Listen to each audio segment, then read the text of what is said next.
Assalamualaikum warahmatullahi wabarakatuh. Selamat pagi semuanya. Salam sejahtera bagi kita sekalian.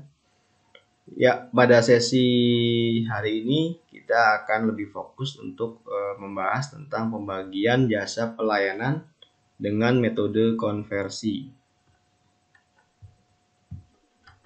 Ya, secara harfiah konversi ini berasal dari kata convert yang artinya adalah merubah ya.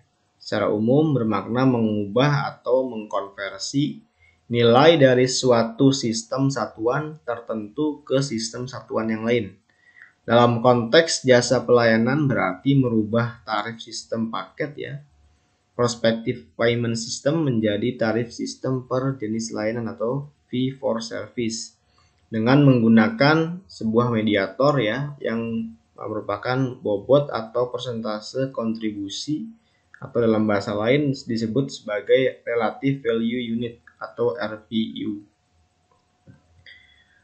Tahapan pada metode konversi dibagi dua, yaitu tahap pertama melakukan konversi dengan merubah prospective payment system menjadi fee for service melalui perhitungan bobot atau RVU ya.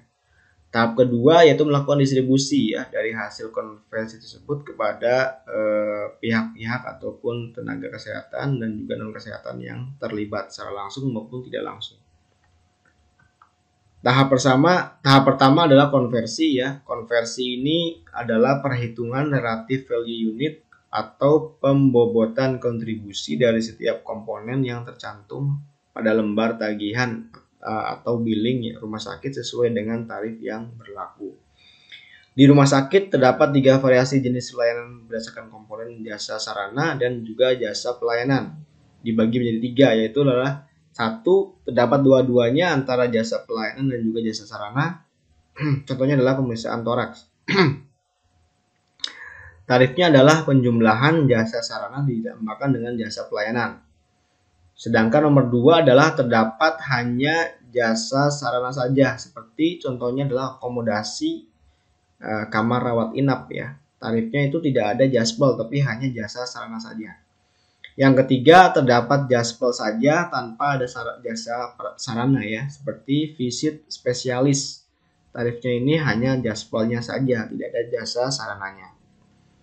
Ya, tahapan perhitungannya ya kita lihat ini merupakan satu kasus di rawat jalan ya, tahapan perhitungan konversi di rawat jalan. Yang pertama adalah layanan dari billing rumah sakit dikelompokkan menjadi jasa sarana dan juga jasa pelayanan.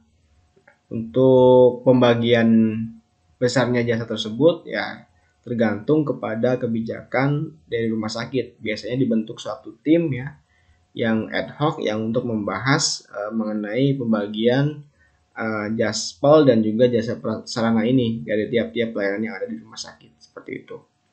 Besarnya ya tidak semua sama antara rumah sakit A, rumah sakit B, rumah sakit C ataupun yang lainnya. Sangat bervariasi tergantung dari tim tersebut yang akan mendiskusikan, yang mengkaji lebih dalam bagaimana yang akan diputuskan oleh manajemen rumah sakit. Setelah itu, uraikan komponen tarif layanan menjadi jasa sarana dan juga jasa pelayanan. Nah, setelah itu dihitung RVU-nya dalam bentuk persentase. Tentukan tarif INA CBGs yang berlaku dari diagnosa ya. Konversikan RVU ke dalam tarif INA CBGs dan rumuskan tabel distribusi jasa langsung, baik itu dia pelaksana ataupun asisten, dan jasa tidak langsung apakah itu ya struktural maupun pegawai. Distribusikan presentasi tersebut dalam satuan rupiah ya atau uang yang berlaku dan selesai tahapannya.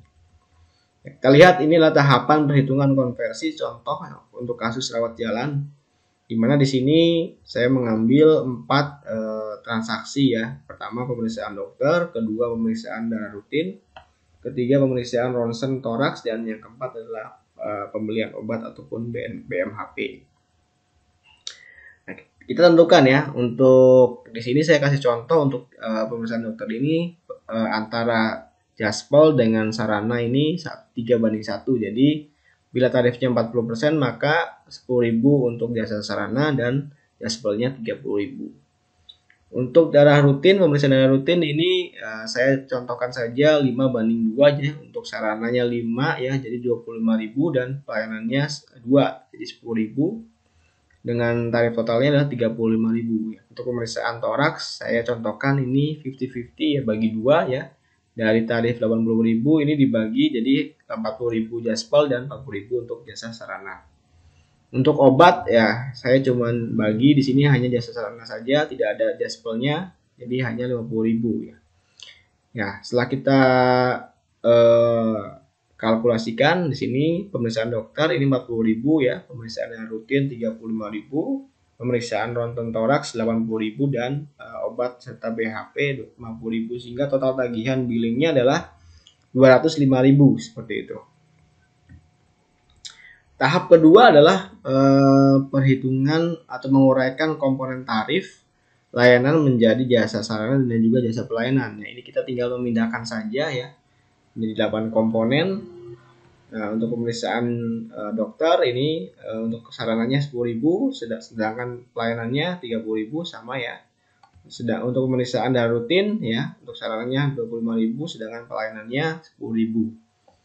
Pemeriksaan ronsen toraks ya kita bagi dua saja ya, untuk yang sarana 40.000 dan jaspelnya 40.000. Sedangkan untuk pembelian sarana obat 50.000 dan jaspel obat ini 0. Sehingga jumlahnya sama 205.000 rupiah. Nah, dari sini kita konversikan ya, hitung RVU-nya dalam bentuk persen. Nah, dari sini kita lihat saja untuk mendapatkan RVU jasa sarana pemeriksaan dokter, kita bagi saja 10.000 dibagi 205.000 ya, ketemu di angka 0,0488. Nah, ini untuk mendapatkan persentasenya kita kalikan 100%, jadi 4,88%. Begitu juga dengan jasa pelayanan pas pemeriksaan dokter, kita 30.000 dibagi 205.000 ya, jadi 0,1463 ya. Kita kalikan dengan 100 jadi 14,63. Ini sama sampai tahapannya ke tahapan ke-8 adalah jasa pelayanan untuk pembelian obat dan juga PHP ya, 0 kali jadi 0%. Nah, untuk mengeceknya kita gampang, ini untuk RVU harus jumlahnya adalah 1 dan sedangkan RVU dalam bentuk persen jumlahnya harus 100%. Dan tarifnya sama ya dengan yang tadi, jumlahnya adalah 205.000 rupiah. Nah, di sini kita konversikan RVU dengan tarif inasi bijis ya. Tadi didapatkan bahwa untuk jasa sarana pemeriksaan dokter adalah 4,88%. Nah, untuk tarif inasi bijisnya kita lompat dulu. Di sini adalah kita lihat di sini standar tarifnya, nanti saya kasihkan PDF-nya ya, format PDF-nya untuk tarif inasi bijis per rumah sakit berdasarkan kelas maupun regional. Nah, ini saya coba diagnosanya adalah penyakit kronis kecil lain-lain ya, tarifnya 220.000. Jadi ini acuannya untuk dapat kita bagi sesuai dengan metode konversi tersebut. Ya, baik lagi ke sini. Jadi di sini nanti kita kalikan saja dari persentase 4,88 ini dikalikan dengan tarif inasi bijisnya ya.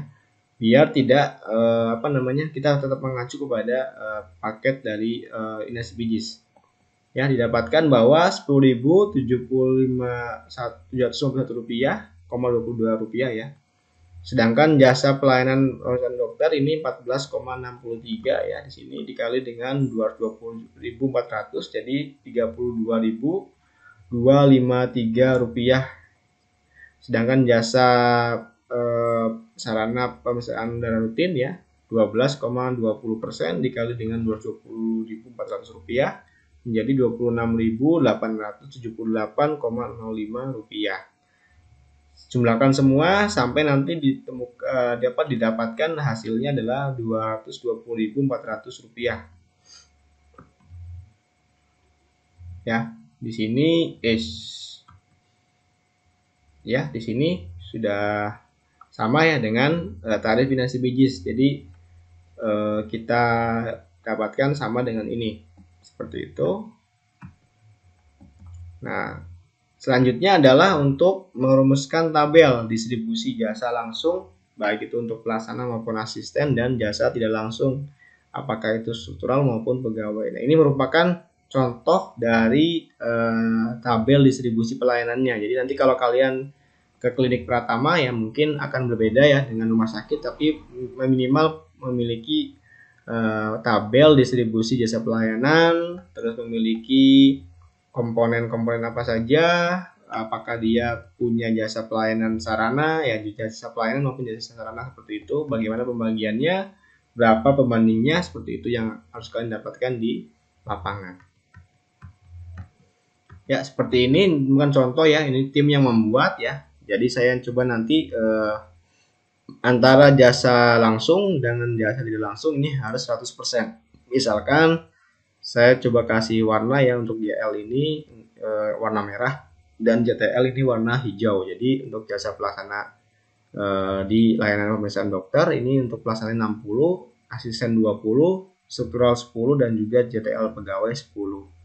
Seperti ini ya. Untuk yang TMO inilah tindakan medis dengan operasi. TMNO ini merupakan tindakan medis non operasi ya, dokter dan perawat, seperti itu. Ya, nanti coba kalian lihat billing yang telah kalian cari atau dapatkan. Nah, coba kalian masukkan seperti ini. Kondisikan acuannya seperti ini. Nah, tahap selanjutnya adalah distribusikan persentase ke dalam rupiah ya. Ini juga merupakan kebijakan dari tim ya. Nanti coba kalian pakai acuan ini aja. Distribusinya untuk pemeriksaan dokter ini JL pelaksana 40%, JL asisten 15%, JL struktural 10% dan JL pegawai 30%. Kenapa struktural lebih kecil? Karena lebih banyak pegawai ya dibanding struktural. Jadi mungkin pembagiannya akan lebih besar porsinya, tapi secara persentase itu lebih kecil dari pegawai. Nah, ini bagaimana cara menghitungnya? Kita lihat di sini adalah jumlah pemeriksaan dokter adalah 32.253,66 rupiah ya. Di sini kita lihat ya. Ya, di sini yang di poin 2 ini ya. 32,253,66 rupiah. Nah, di sini kita tinggal bagi saja, tinggal kali saja, maaf. Dari sini pelaksana 45% dikalikan dengan 32.253,66 rupiah. Didapatkan 14.515,15 rupiah. Untuk JL asisten ya 15% dikali dengan 32.253,66 didapatkan 4.838,05 rupiah. Ya, sama jumlahkan juga sampai ketemu di angka 32.253,66 rupiah. Untuk pemeriksaan rutin ya, kita lihat di sini tadi didapatkan hasil bahwa dia berjumlah 10.751,22 rupiah ya. Tinggal kita kalikan saja. Ini merupakan presentasinya, ini merupakan kebijakan dari rumah sakit ya. Acuannya kalian kalau tugas ya acuan ke sini saja biar tidak memakai acuan yang lain. Untuk JL pelaksana 22,5%, untuk JL asisten 37,5%, JL struktural 10% ya, JL pegawai 30%. Didapatkan nanti tinggal dikali saja 22,5% dikalikan dengan 10.751,22 rupiah, didapatkan 2.419,02 rupiah. Sampai nanti didapatkan totalnya adalah 10.751,22 rupiah. Ya, yang ketiga adalah pemeriksaan ronsen ya. Jadi ini nanti ditentukan juga, acu ke sini saja. Untuk toraks ini 20%, asisten 35% ya, struktural 10 dan juga pegawai 30%. Dapatkan nanti tinggal dikali saja 25.000 dikali 43.000. Kita lihat di sini ya sama 43.000.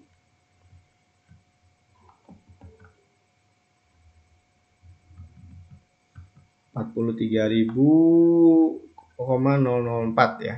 Ya, didapatkan di sini sebentar.